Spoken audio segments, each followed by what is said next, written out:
All right. Well, I think we should probably get started here. So for everybody who's attending, we appreciate you signing on for this. This is the RCR Wireless News IGR 4G World 2009 Debrief webinar. What we'll do today is, again, I'm Dan Meyer with RCR, editor of RCR Wireless News, and joining me today is Matt Vartabedian from Research Director at IGR.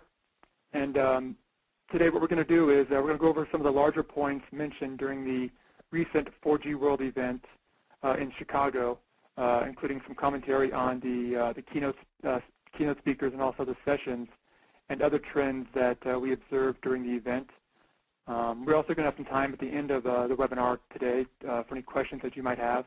So feel free during any of the slides today to, if you have any questions, there should be a question section there. Send them along, and we will try to answer those either during the webinar or immediately following the webinar. So please feel free to send those along whenever you guys have any. Again, go to the next slide. We should be set to start. A little bit about RCR Wireless News. We've been covering the wireless industry for more than 20 years, almost 30 years now. If a lot of you are familiar with us, we've been around since the early 80s, covering the beginning of the wireless industry. Considered one of the premier news sources for the wireless communications industry, with a strong emphasis on carriers, distribution, networks, handsets, and mobile content news. We were initially owned by Crane Communications, but recently we were acquired by Arden Media Co., and they are now the owners of RCR. As in the past, we are a digital delivered news source covering the entire wireless communications ecosystem. And if people are more interested in getting a daily alerts from us, you can go into our website at rcrwireless.com and sign up for our daily news alerts. And with that, I would now like to pass it over to Matt from IGR and let him kind of go over the basics of what IGR does. So Matt, over to you. Thanks, Dan. Again, name is Matt Vartabedian, Research Director with IGR. We're a small research firm focused entirely on wireless and mobile. Been around for about 10 years or so now, and we offer a variety of services and products to carriers, equipment vendors, handset OEMs.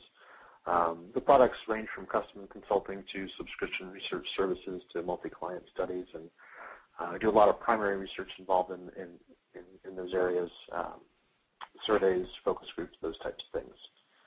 So back to you, Dan. Perfect. Thanks, Matt. Well, again, this webinar, we're going to cover the 4G World event, which has really carved a niche for itself in the kind of the crowded wireless industry trade show circuit. Initially, it was a strong emphasis for the show on WiMAX technology when it first started, and that's kind of highlighted by the fact that it was initially known as a WiMAX World event. But more recently, it's kind of increased its focus on kind of all the whole range of next generation technologies, both GSM-based and also CDMA-based. This year, the event really kind of broadened itself even more while still being focused on WiMAX, but with a stronger emphasis this year on LTE technology, and that kind of was boosted by the announcement this year from Verizon Wireless to start rolling out LTE networks, a couple of pre-trial networks in Boston and Seattle later this year, and to cover more than 25 markets with LTE by the end of next year. So this year's event was a big push by the 4G World to integrate both WiMAX and 4G and LTE, I should say, into their sessions, into the keynotes. As with the past events, this year's 4G World show had a really strong lineup of keynote speakers, which I think really speaks highly of the fact that a lot of industries and a lot of companies are really getting behind this push to 4G. I know a lot are still dealing with even the rollout of 3G technologies, but it seems like as with most technologies nowadays, everything's moving faster and faster, and it looks like the rollout of 4G will be coming much quicker, hopefully, than what went through with 3G. So with that general overview of the show itself, I wanted to go ahead and pass it back over to Matt as we start looking through the slides and get Matt's view on events from the show. So Matt, back over to you. Great, thanks, Dan. Well, I mean, overall, I think Dan gave a pretty good synopsis of kind of the change in direction of the show. There wasn't a whole lot of news coming out of the show itself. We are in kind of conference season, so a lot of companies pace their announcements to meet the various shows that are happening during this time of the year. And kind of the bullet points here kind of highlight the kind of the tension between LTE and WiMAX over the past few years. They were always kind of at it, competitively speaking, and of course that's going to continue moving forward. But at the show this year, that sense was much more muted. And I'm not going to go through all of these bullets and stuff, but they represent some of the claims and counterclaims of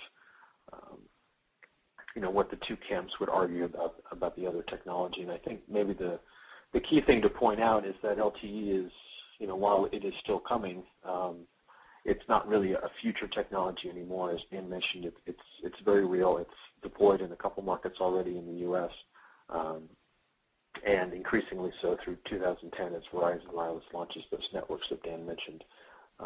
And in his keynote, Bruce Berta of Motorola, he was focusing primarily on three types of scenarios that he saw panning out, but the one that he kind of picked as the most likely scenario is unfolding is how WiMAX and LTE will coexist moving forward. And with the number of WiMAX deployments worldwide, I think it's over 500 or so now. I mean that argument makes a lot of sense. There's also a good bit of technology overlap between the two different standards. Obviously, there are some differences and whatnot in radios and such, but they do deliver similar levels of bandwidth, similar levels of lower latency. They have a similar network architecture that operators can leverage to improve their efficiencies and the services that they deliver to the customers. And also the traditional WiMAX vendors are looking at LTE opportunities themselves, and there will remain a pretty big opportunity for roaming between and even using 3G networks, existing GSM or CDMA networks, as for either voice fallback or data roaming. So did you have any comments that you wanted to bring up as well, Dan? Yeah, exactly. I definitely wanted to kind of touch on a few of those points that Matt brought up as well at the show. Like you were saying, it's from a journalist's point of view, it was a little bit of a letdown, I would say, to see kind of the LTE and WiMAX camps try to play nice with each other, because I know from at least covering the industry, there's always been kind of this tension between the two, which whether it's needed or not, that's kind of been there. But this year it definitely seemed like there was a little bit more of a cohesive presentation from both sides on the fact that both technologies will likely have their place going forward. LTE will likely have a bigger place, but the more traditional wireless carriers moving forward, where WiMAX, as was said several times during the event, will have a place with maybe more of the non-traditional telecom players, companies that have maybe more unique spectrum positions or different coverage requirements than maybe a traditional wireless carrier will be looking at doing. And like Matt was saying too, the Motorola keynote was interesting in that the speaker there was saying that they were seeing about 70% R&D overlap between WiMAX and LTE. So it definitely looks like at the core of these networks, there's a lot of similarities.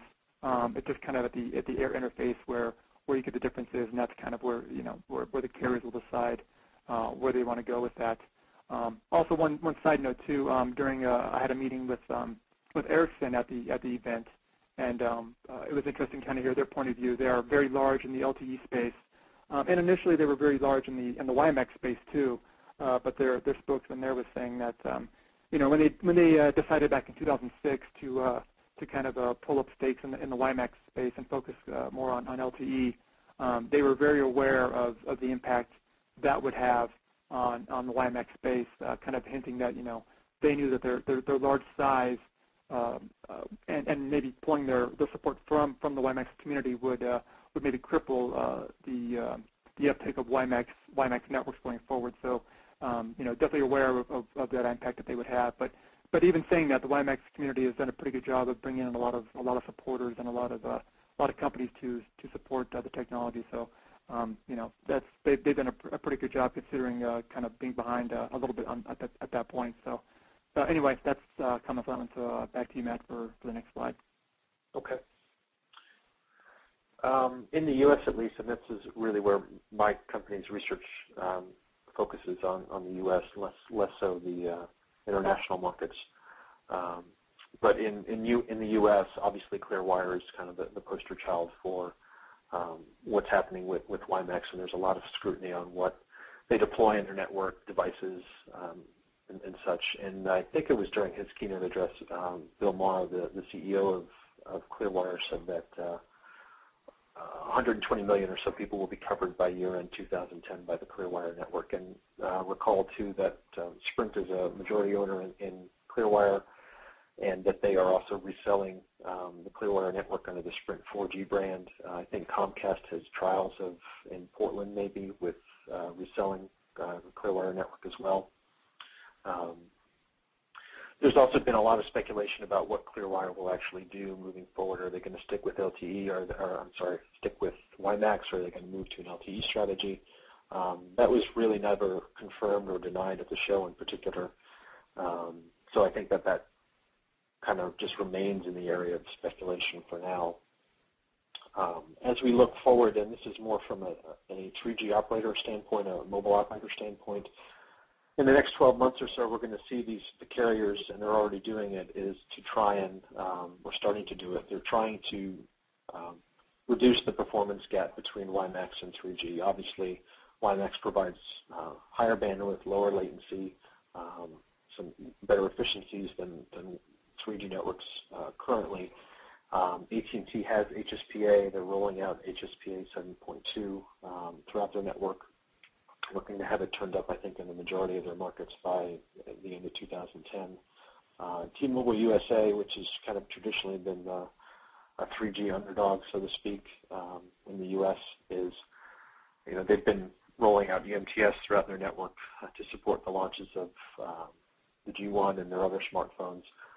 Is also, and this didn't occur at the show, it just happened this past week, I believe, that they're going to be rolling out HSPA Plus throughout 2010. The LTE trials, as far as those go, Verizon Wireless is very much committed to LTE. Dan, correct me if I'm wrong, but they do have two commercial trial networks in existence today. I think you mentioned Boston and Seattle right now, and they're looking to, I think you said 25 to 30 markets by the end of 2010. Yeah, that's correct. I think the two markets, the Boston-Seattle one, I think are supposed to be pre-trial live. They're calling it by the end of this year. So I believe the equipment, they've done some testing. The equipment's up. They've got some initial sites up right now and are testing it. But yeah, like you said, the 25 to 30 markets is the plan by the end of next year. Okay. And AT&T as well. Now, Chris Rini, you had some comments, I think, on this, Dan, but in her keynote, she mentioned something about moving to LTE a little bit faster than had they initially given some indications about 2010, 2011, a little bit sooner, which is, I think, a little bit sooner than they had originally, provided some guidance on. And some of the news at the show itself was Metro's PCS is planning to test LTE in late 2010, and I believe Ericsson is providing the network equipment for that, and Samsung the terminal devices. So I guess from a general standpoint, this gap between WiMAX being here now and LTE being simply a future technology, regardless of where you fall in either camp, it's becoming much more. LTE is becoming much more of a reality much more quickly than I think a lot of folks anticipated. Yeah, definitely, I would agree with that too. It was interesting to kind of see, talking to Clearwire at the show, they reiterated their plans to have 120 million POPs, I believe, covered by the end of next year, which just happens to be about the same number that Verizon is claiming for their LTE network. So it's definitely looking like 2010 is going to be a pretty aggressive year for both companies, and figure by the end of that time it'll be interesting to see that WiMAX advantage that they were claiming for several years about being able to be first to market. Looks like by the end of next year could be down to not much at all. So It'll be a matter at that point then of just seeing the, I guess, the marketing budgets behind Clearwire and all of its partners on the WiMAX side and Verizon on its side, and actually being able to attract customers to the networks, which will be, I guess, kind of the next step going forward. It's it's definitely one thing to have these networks up and running, but to get customers actually on the networks will be the next big challenge for both players. Verizon could be seen as having quite a bit more marketing budget to push that a little harder than Clearwire can, but that'll be kind of something to watch for next year going forward. And also going back a little bit to what you're saying about AT&T with their plans. That was a bit of a surprise, I would say, from the show. Chris Rennie did mention that AT&T was going to be a little more aggressive, perhaps, than originally thought in rolling out, or at least trialing LTE beginning end of 2010, with plans to have some networks, some markets actually online in 2011. She claimed that would be the sweet spot for the rollouts, as it would give device manufacturers some time to roll out some devices and maybe even get some smartphones out there, which will be pretty key to the uptake of the services. But one kind of side of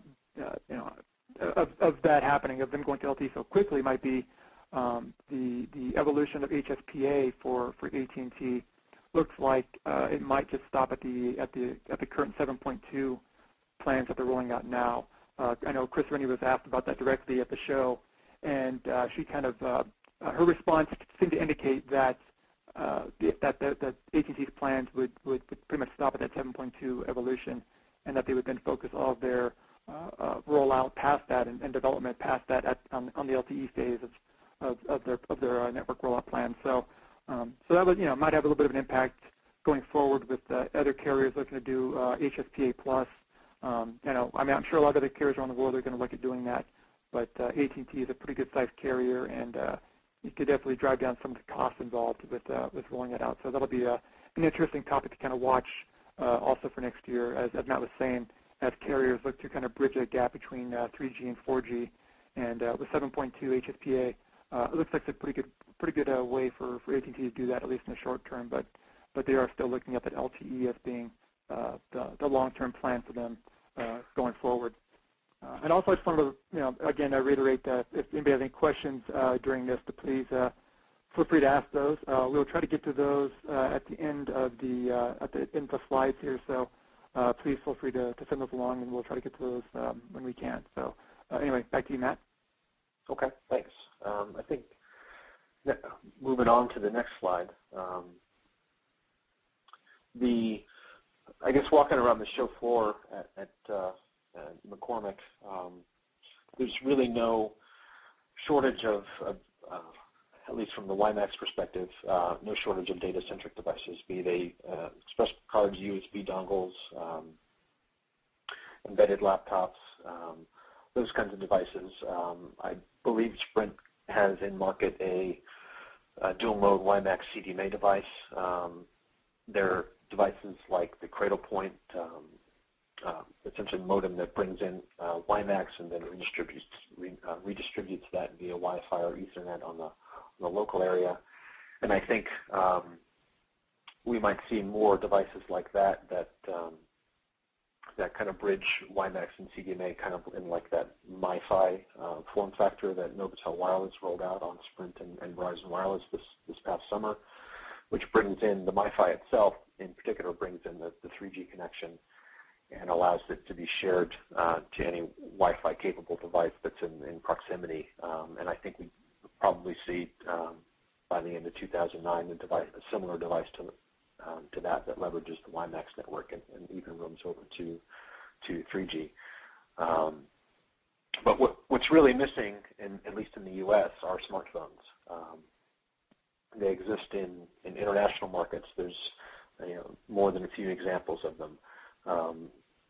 And the reason why this is important, and this is very much from a cellular perspective, is that we do a lot of research in this area, tracking handset shipments, messaging device shipments, smartphone shipments on a monthly basis by OS and OEM and into carriers and that kind of thing, actual end user device sales. And there's an obvious trend, and I don't think anybody would necessarily be surprised by this, but a big trend away from feature phones into smartphones and messaging devices. In October alone, we'll see probably the launch of half a dozen new smartphones on a variety of operating systems. Windows Mobile on October 5th is launching the 6.5 version of their OS. We have the Motorola Click. We are expecting another device, another Android device from them before the holidays. The Palm Pixie using WebOS. We've got the new Windows Mobile smartphones.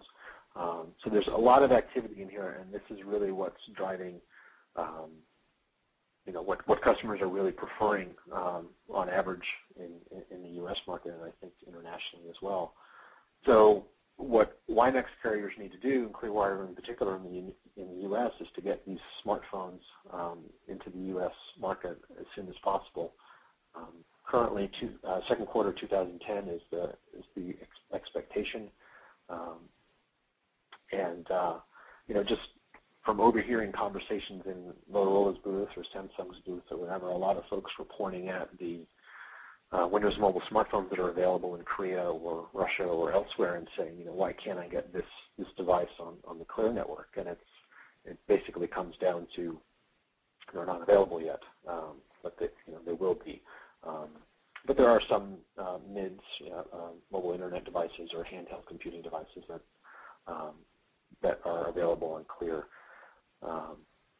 Obviously, LTE-focused carriers are going to be a bit behind this, and I think the trajectory on available devices for LTE networks is going to follow the same basic trajectory as they did on WiMAX, with the availability of data cards, USB dongles, embedded laptops, preceding that of LTE-capable smartphones. Did you? Yeah. No, I definitely wanted to follow up a little bit. As Matt was saying, the smartphone market, I think, is going to be key for these 4G networks to really start driving adoption. Initially, it's definitely going to be, like Matt was saying, the PC cards and the dongles as kind of the main devices being put out there, and that's being seen right now with Clearwire and WiMAX devices. But the way the smartphone market is taking off so much right now, even with just 3G networks, that's going to be, from talking to people there and just in general, just viewing the industry, a key driver for driving uptake on LTE and WiMAX networks. So, whichever carrier can kind of get out with those devices first will definitely have a leg up. Of course, the way the device works will be, have a lot to do with it as well. But just getting those devices out there will be a large, huge advantage for these companies to start driving usage on their networks, and really kind of to show people what these networks can do. I think most people in general are I would say, pretty happy with 3G networks, leaving out maybe a few devices here and there. But I think in general, people have been pretty happy with what 3G's been offering, and might need to be convinced what 4G advantages might be. And so for a carrier to be able to maybe have a pricing premium on 4G services, they're going to have to really show the advantages that these technologies can provide to consumers. So that'll be a large part of that. And I think smartphones are going to be a key driver for that. People are used to getting the internet on their computers, so that won't be a huge difference for people seeing like a PC card on a laptop. But a smartphone being able to do a lot of different things will be a large driver for this. And at the show, Samsung was showing off their Mondi device, which they launched a few weeks ago, and that was a step in the right direction. The device itself was lacking in a few features that seemed to be kind of obvious, like it didn't have native built-in voice capabilities. So if a consumer wanted to actually make a phone call, they would have to download a VoIP service, either a Skype or something, to make a voice call, which would work too. But it just seems if you can integrate the basics of voice into there, would be pretty key to getting consumer adoption of those services. And also in meetings with Sprint Nextel at the show, they were really pushing kind of the integration of their 3G and 4G networks. They do have right now a PC card or a USB card, the U300, which integrates both access to their Rev-A CDMA network and to the WiMAX network that they're using with Clearwire. And talking to them, they were very aggressive in pushing that as being a great solution for consumers now, and being a really big focus for them going forward to get consumers both to use the 3G network, but also to kind of drive that initial growth on the 4G side. And so that was interesting, kind of hear their plans there. And they were also very aggressive in kind of promoting the fact that on the 4G side, they're not going to be as strict with the data cap issues that a lot of the 3G carriers have been having to deal with. And so they're really open to kind of providing a lot of capacity and a lot of usage on the 4G network, which is also something that was backed up by Clearwire at the show. They were definitely hoping to have too much traffic on the network at some point. So that was interesting to kind of see their point of view on that. So anyway, and also want to remind everybody too, we are getting quite a few questions here. We will try to get to those probably at the end of the presentation here, but please keep sending those in. I know one question that I've seen several times has been getting some of these slides when this is done, and we will be posting these slides on the rcrwirelessnews.com site beginning Monday. So these slides will be available after the presentation on Monday. And again, please keep sending on some questions, and we'll try to get to those after the presentation. So back over to you, Matt. Thanks. I think you brought up bandwidth, and that's probably the next best place to go in this discussion. Obviously, when you're talking about smartphones and USB dongles and PC cards and whatever, you can't help but talk about bandwidth, and it's kind of been one of the major complaints, I guess, about or one of the major perks, depending on how you look at it, of smartphone usage. And really, it's skyrocketing. I mean, estimates vary all over the place.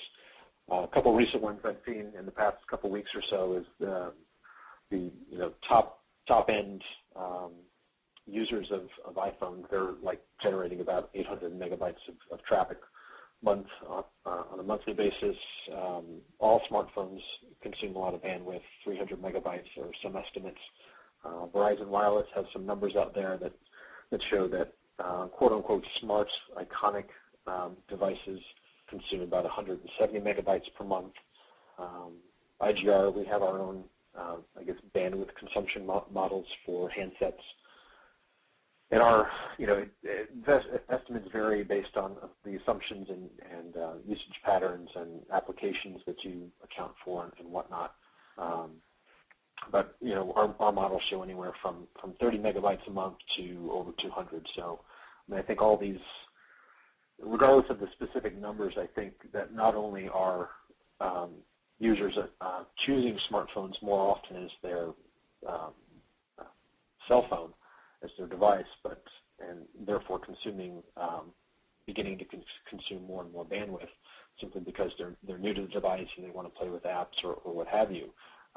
But existing smartphone users are using those devices for more and more, and as the capabilities of the devices increase, then so too does the amount of bandwidth that they generate. I think one of the numbers that I saw recently, it was at the show, I think it was Latency Systems, cited some numbers that bandwidth traffic on mobile networks will increase like 66 times over the next 3 to 5 years, whereas revenue growth will only about double in the same time period. So there's that gap between the revenue generated by the device or by the subscription plan and the actual bandwidth being consumed by the user, and it's not necessarily tied solely to the smartphone. It could be that particular user could also be, in the case of WiMAX, perhaps using the CPE in their home, but they also have the plan which has the USB dongle that they can take with them and roam throughout the coverage area. So from the bandwidth perspective, at least in the U.S., as the Clear network gets smartphones launched onto it, they're going to start to see bandwidth usage starting to skyrocket as users really take advantage of the higher speeds and lower latencies that network delivers. And of course, as similar things happen with LTE, we'll see a similar explosion in bandwidth, but at that stage, the networks will be a little bit better off in terms of handling it. I did want to mention some numbers out of Yoda, which is a GSM WiMAX operator in Russia. Some of their users, the average throughput on their network right now is about 9.7 gigabytes per month, and unfortunately I don't remember how many subscribers they have right now, but they are adding them at a rate of about 2,000 users per day. And at the high end of consumption, some of their very small percentage of their users generate about almost 2 terabytes of data on a monthly basis. So clearly it's a ton of data, and that stuff is peer-to-peer, video, those kinds of things. I think Cisco has some estimates out that talk about how video traffic on the internet as a whole is one of the biggest drivers of bandwidth consumption, which would make sense given file sizes and some of the viral nature of some of the content that's out there. But the question, particularly for mobile operators, is how do you manage the gap between revenue and traffic explosion, as well as paying for the network that you've built out and maintaining it on a monthly basis. And what Yoda has done, and whether or not this is sustainable is a different question, but they've used the intelligence in the WiMAX networks through some of the elements to assign users to kind of dynamic usage categories, low, medium, high, extremely high, what have you. And as, say, that extremely high user, that terabyte user, either moves through the network or remains stationary, or other people start using the network resources in that individual's area, they automatically throttle back the amount of throughput that user is getting. It's totally invisible to a certain extent, to the user, him or herself. They're still getting unlimited bandwidth. They're just not able to access it quite as quickly as they had been previously. And of course, as network load eases, then the throttle is opened up again, and they get access to higher throughput. So this is Yoda's way of kind of managing or controlling the amount of bandwidth that is used and ensuring a high-quality experience for all of the subscribers on their network. And at adding 2,000 subscribers a day, if the average throughput is like this 9.7 gigabytes, then it's really a kind of a pressing concern for them. And I think that to a certain extent, that's what Clearwire in the U.S. and then on future LTE networks, that these are kind of demands that they're going to have to face now. And as Dan mentioned, with usage caps and whatnot, mobile operators already have those things in place. They really only limit the usage of a small percentage of users. But other methods of traffic control, so to speak, are offloading to an alternate network, like what AT&T does with its iPhone and Uber subscribers. You get free access to Wi-Fi when you're in a Starbucks hotspot. Time Warner Cable, in the earlier part of this year, tried a tiered approach to broadband pricing, and I think that trial lasted all of 2 weeks before it was canceled. It didn't really go over all that well. Consumers just didn't like it. So there's also this tension between operators wanting to change in which they bill for bandwidth usage, but there's a resistance among end users to, they like the $40 a month, $50 a month, whatever, for unlimited access. So carriers need to figure out a way to kind of straddle that fence.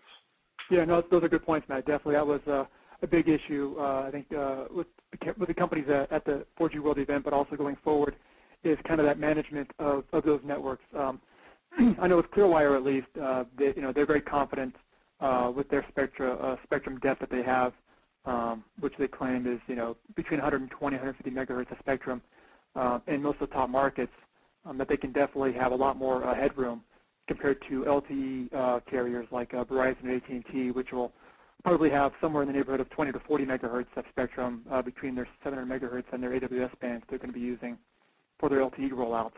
And so Clearwire is very confident that they're going to have a kind of an advantage there when it comes to offering services to consumers, being able to really allow an unlimited type of offering, at least initially. I mean, I'm sure that, again, like I was saying earlier, they would definitely like to be in a position where they have too many users and on their network, but they definitely have a lot of headroom going forward to support a lot of users using a lot of network assets. So that's definitely Clearwire's advantage, I think, going forward. But the pricing model will also be key. That's kind of in the past it's been an issue with how carriers can really monetize the usage on their networks. And with the current 3G networks, when they first rolled out, everybody was offering unlimited for 60 or 80 bucks a month, and that kind of got throttled down to a 5 gigabyte cap per month for the same price. And so I think that's went into a little bit of resistance from consumers. Also, FCC has kind of stepped in recently with some comments that that might impact that as well. So that's going to be something interesting to look to going forward when the LTE networks start to roll out. So just as important as what the performance of those LTE networks will be from Verizon, I think the industry and consumers will be looking really closely at how Verizon will price those services, because that's going to have a huge impact on the uptake and for the carrier to be able to monetize their investment in that network. And so that's going to be a large thing to look towards. Again, before we go to the next slide, I just wanted to make sure everybody was aware too that we are going to try to get to your questions before at the end of the presentation here. So please send those along.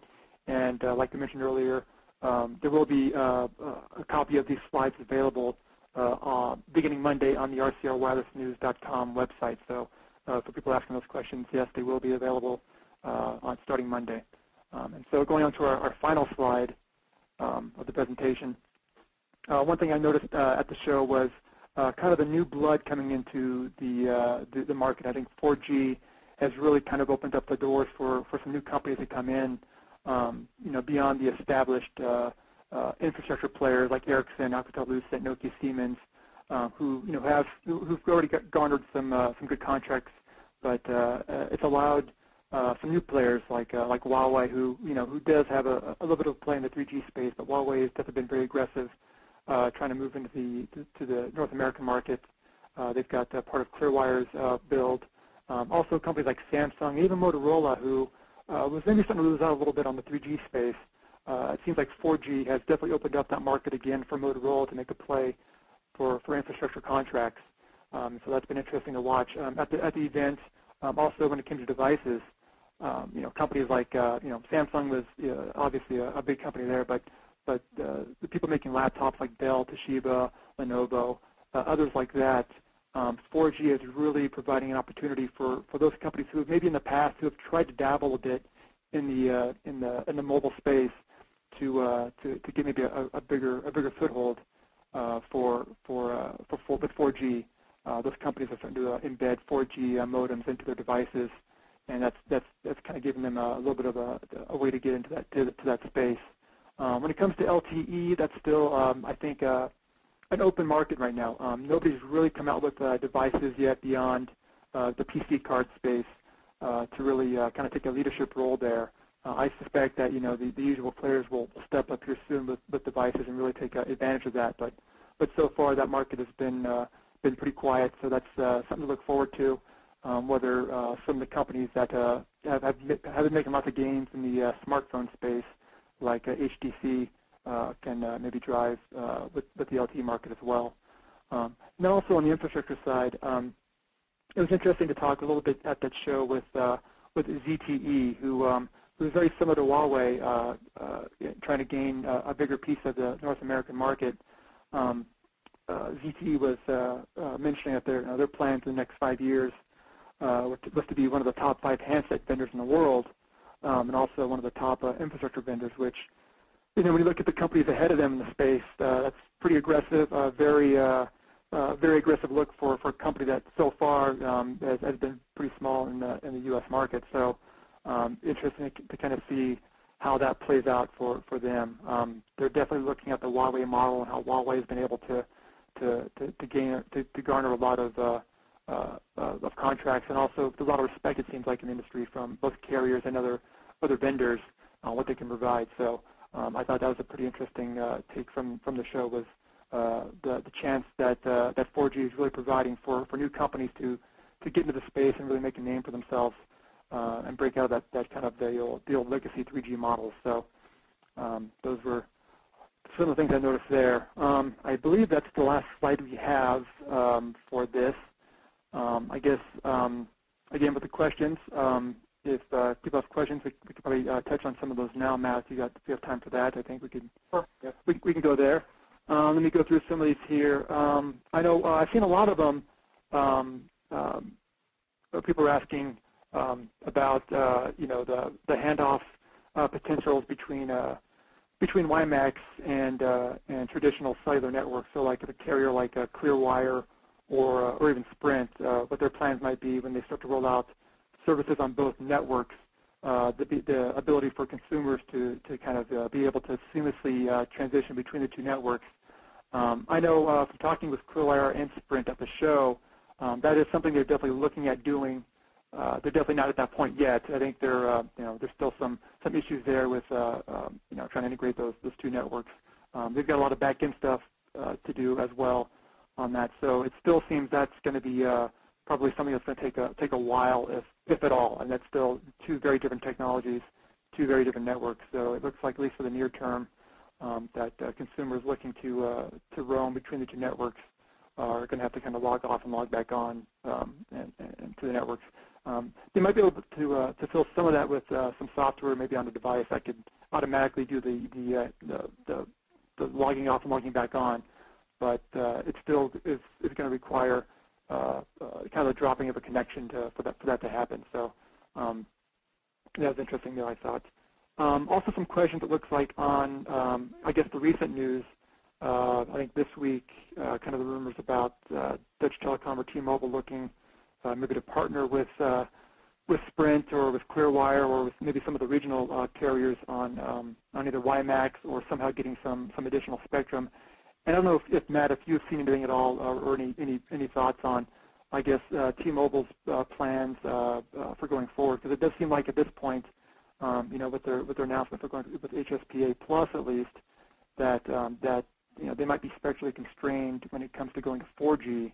So I don't know if you have any thoughts on maybe what might happen there with T-Mobile, with their plans on going to like a 4G technology.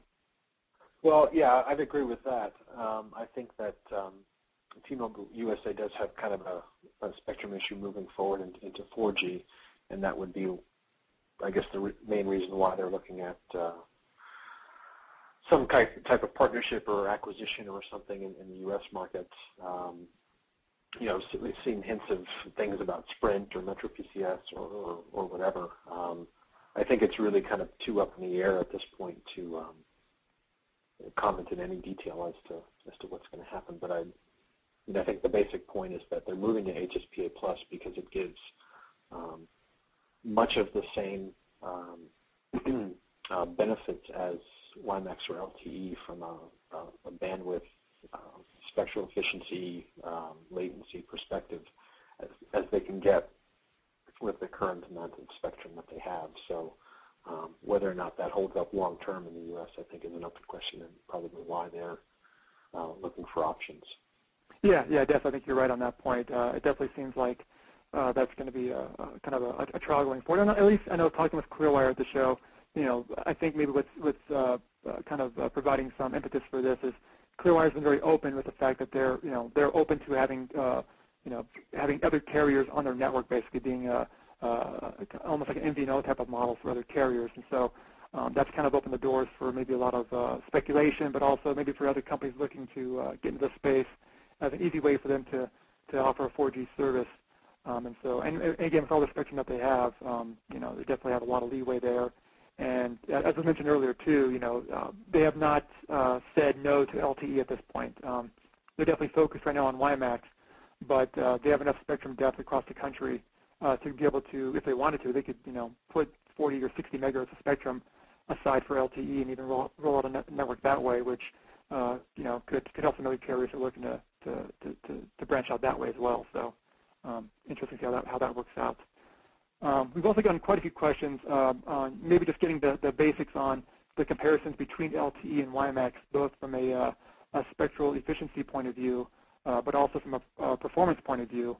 And I think on that point, both networks are at their core going to be IP-based networks, so that'll provide a lot more efficiencies compared to traditional 3G networks that are circuit switch or packet data networks. And so both it depends on who you're talking to, it seems like, but it seems like when you get down to the bottom line, they both offer very similar efficiencies for carriers, and it seems the same for network performance as well. It kind of depends, it seems, on how much spectrum a carrier is willing to set aside for those networks, how much capacity, how much performance they can provide. I don't know, Matt, if you've seen anything different on the differences between performance-wise between like a WiMAX and a LTE technology. I think that they offer in terms of downlink and latency, it's two or three times higher in terms of bandwidth. I mean, as far as is it MIMO or whatever? It's going to vary. I think that I could send some information along to people as well that would, I don't want to get misquoted and say I'm sure they're ever, but I think the latency is at least a half or a third of what it is on 3G networks, and the similarities between LTE and WiMAX it's pretty much the same, and a lot of it just comes from the flatter all IP network architecture that you mentioned. Yeah, it definitely seems like people want to know what the difference performance-wise will be, but like we were saying, I think it's one of those things where when you get down to the end user, I think they're going to see kind of that multi-megabit speed, maybe up to 7, 8, 9, maybe even 10 megabit speeds, regardless of what the marketing hype will say. But and when you get to a certain speed like that, whether it's 10 or 11 megabits per second, I don't think a consumer is going to notice much difference either way. So it seems like, at least from what's being shown and in the market, that these 4G WiMAX and LTE technologies are providing a significant advantage over current 3G. When HSPA Plus starts to roll out, we'll see how well that comes to kind of bridging that gap there. But there is definitely several magnitude order of improvement when it comes to 4G when compared to 3G technology. So, and just on terms of latency, the number I've seen most frequently is in the 40 to 50 millisecond range latency for both WiMAX and LTE. And I think on 3G networks, it's in the couple hundred millisecond range. So when you get down into those latency levels with that kind of throughput, you enable a whole new range of applications, video telephony type applications, real-time gaming, those types of things, which are traditionally you can really only do on the cable or DSL network. And that's part of it that Clearwire is playing in with WiMAX, what is as a true replacement for those wired technologies. Yeah, exactly. I think that's a great point, actually. It's probably that latency issue is probably the biggest performance advantage because, like you said, Matt, getting that latency down to less than 100 milliseconds and down to 50 milliseconds is definitely will allow these companies to offer those services that I think consumers will actually see the difference. I think a consumer would notice a 4 times drop in latency more than they would, a 2 or 3 times increase in actual throughput, because consumers are still, at that point now when they click something, they want it to happen right away, and when it doesn't happen right away, when there's that latency built in, that's I think what gets consumers gets their attention more than whether it's 4 megabits per second downlink or 10 megabits per second downlink. I think that latency issue is key, and kind of leads into another question that we've been saying too here, with whether or how voice applications or VoIP type services will work over these networks, and that's something I'd ask the Clearwire people, because that's kind of seems to be their plan, at least on the wireline side with their kind of legacy offerings, was that they were offering a voice service using a VoIP application on their networks, and that's kind of what their plan sounds like right now when it goes to the WiMAX network. They've brought up customers can download a Skype application or any sort of VoIP application to their device and run that over their WiMAX network as a voice alternative for customers.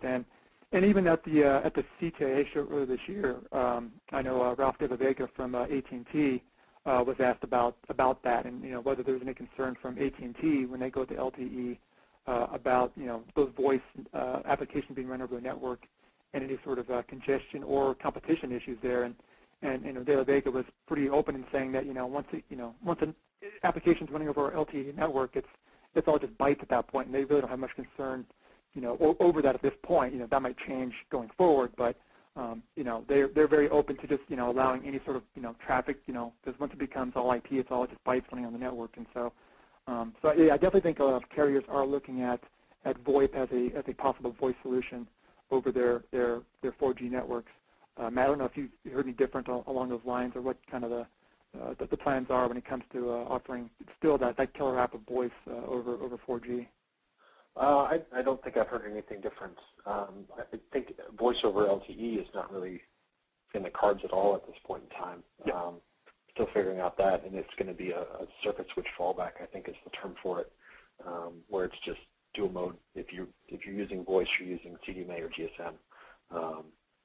But as for VoIP, I think it's been kind of the holy grail for a long time now, meaning that it's never really actually obtained. But we'll see what happens when the actual physical nature of the networks change. Yeah, no, that's a good point too. You're right. I mean, it definitely seemed like at this event that, if anything, VoIP maybe took a step back, because I know there were some questions for Chris Rennie too on that topic on VoIP over LTE, and she was definitely not of the opinion that it was ready or anywhere near ready for launch. But also it seemed very similar to kind of the same talk about like IMS applications as well. IMS has been talked about for years and years now, and I know AT&T has been talking about eventually rolling that out. And they're kind of starting to do some applications that could take advantage of it, but it seems like one of those technologies that's with so much promise, but whether it actually makes it to market could be a whole different story. And VoIP seems to be, again, there are applications you can get now that are VoIP based that work pretty well, but whether they meet that quality of service requirement that the carriers are looking for, that's a whole different story, and that's something that is definitely still being worked on at this point. So. Anyway, some more of the questions here. Let me see if I get this one here. Question about backhaul, and that's been kind of an issue brought up before when it comes to 4G. You can have all this great technology at the core, all these great speed capabilities at the core, but unless you can actually backhaul that traffic at those speeds from the tower back into the network, there's no advantage for a customer. And that's definitely been brought up a lot at the show. It was talked about, whether someone like Clearwire could leverage its agreement it has with some of the cable companies in providing some backhaul for their network. They said they're not at that point yet, but they're pretty comfortable so far with their microwave backhaul that they're using, that they can support the higher speeds that WiMAX can provide. So that's kind of their view on it. I know with AT&T and Verizon, they've done a lot of fiber to the towers to try to handle that backhaul traffic, and so that's still been being worked on. But I think that's going to be a key issue, I think, going forward, is being able to get that traffic back to the network at a high rate of speed. Again, AT&T and Verizon are working pretty hard at using their network assets or other assets that they have to provide that for the wireless side, and so that's going to be a big issue. Getting that out there, I think, once they start blowing out these networks. I don't know, Matt, if you have any comment on the backhaul issues or backhaul needs for these companies. Well, I mean, just overall, I'd agree with you. There's one data point that maybe might help shed a little bit of light on how much they actually are going to require. Rogers in Canada announced, it was today, or I believe, that they'll be launching 21 megabits per second HSPA service, planning on having 80% of their POPs covered by June 2010. And in that same time frame, they're looking to have about 150 megabits per second backhaul available at every base station. And if that's just HSPA, then obviously they're planning ahead for some pretty serious data loading. And what they also said was that they're seeing an 8 to 10% on average jump in mobile data traffic growth every 2 weeks. So, I mean, I think we can expect similar backhaul needs for WiMAX or LTE networks when they arrive, and even on AT&T's HSP network currently. I mean, this is kind of where things are going. You need a ton of backhaul to get that to enable all that mobile data traffic. So. Yeah, and definitely shows that Canadians like their data. So yeah. Anyway, well, We're almost on top of the hour here, so I definitely appreciate all the questions being sent in. We will try to get those answered, the ones we haven't touched on, for everyone after this event. Again, I want to thank everybody for attending. Thank Matt from IGR for helping out here with his expertise from the show. Let everybody know too that again that the slides from this webinar today will be available on our website beginning Monday at rcrwireless.com /section/webcast. Again, rcrwireless.com /section/webcast. So you can get a copy of these. And again, if you have any questions for either me or for Matt, you have our contact information there, so please feel free to send those along. And again, thanks everybody for coming along. And stay tuned we have another webcast next week for a follow-up on the PCIA wireless show that's going on as we speak. So you can register for that at rcrwireless.com as well. So that'll be next Thursday at the same time as this webinar was. So anyway, again, thanks to everybody for coming along and for listening in, and we appreciate it, and hopefully